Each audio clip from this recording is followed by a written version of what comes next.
Bien chers élèves, mesdames et messieurs les responsables du système éducatif guinéen, chers enseignants et enseignantes, chers partenaires, mesdames et messieurs, nous l'avions dit, les examens nationaux constituent non seulement un moment clé et crucial de l'évaluation des compétences des apprenants, mais aussi un moyen d'évaluation de l'ensemble du système éducatif. Ils offrent l'opportunité également de motiver les élèves à travailler régulièrement, à se fixer des objectifs et à se focaliser sur l'essentiel. Je disais ceci. À tort, nous le pensons dans la communauté enseignante, les examens nationaux cristallisent toutes les attentions et les angoisses pour notre département et même pour le gouvernement. Ce qui n'avait pas été dit, c'est qu'ils cristallisaient toute l'attention des citoyens, aussi bien avertis que profanes, à cause des enjeux financiers et des promotions administratives éventuelles, ce qui prédispose à des comportements à risque, indélicats et extrêmement contre-productifs pour notre système éducatif. Les 3 examens ont effectivement eu lieu du lundi 10 juin au mercredi 26 juin 2024.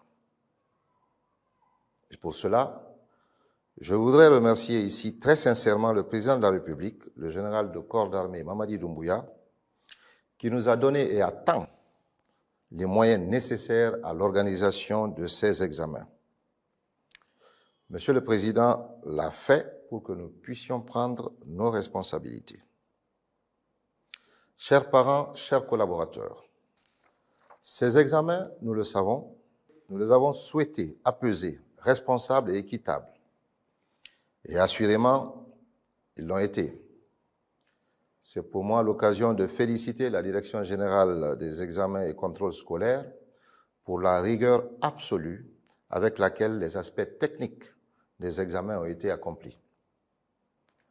Ces dispositions d'apaisement, de responsabilisation et d'équité ont eu d'énormes retombées positives chez les cadres de notre département, en termes d'estime de soi, de motivation et de volonté de résultat.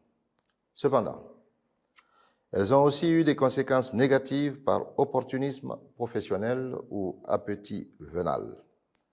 Cela s'est traduit en certains endroits par une surévaluation des copies des élèves en vue d'améliorer les statistiques.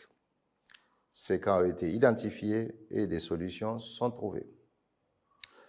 Demain, samedi 13 juillet au soir, les résultats de 33 préfectures sur 39 et ceux de 8 IRE seront disponibles.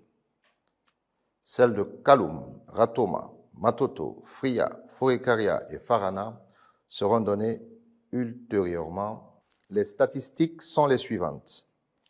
Pour l'examen de fin d'études élémentaires session 2024, le taux de réussite global est de 63,22%, dont 28,69% de filles. Pour ce qui est du brevet d'études du premier cycle, session 2024, le taux global de réussite est de 47,11%, dont 21,05% de filles. Voilà en quelques mots la situation des examens du CEE et du BEPC pour cette année 2024. Qu'il me soit permis de saluer le courage, le grand espoir et la confiance de nos élèves et des enseignants de nos zones rurales. Ils méritent plus d'attention, plus de considération et plus de justice de notre part. En leur nom, en mon nom et celui de mes collaborateurs, je dis très sincèrement merci au chef de l'État, le général de corps d'armée Mamadi Doumbouya, et tout son gouvernement conduit par le Premier ministre, M. Amadou Ouri Ba, pour le plus d'attention qu'ils ont bien voulu avoir pour le déroulement de ces présents examens. Je vous remercie.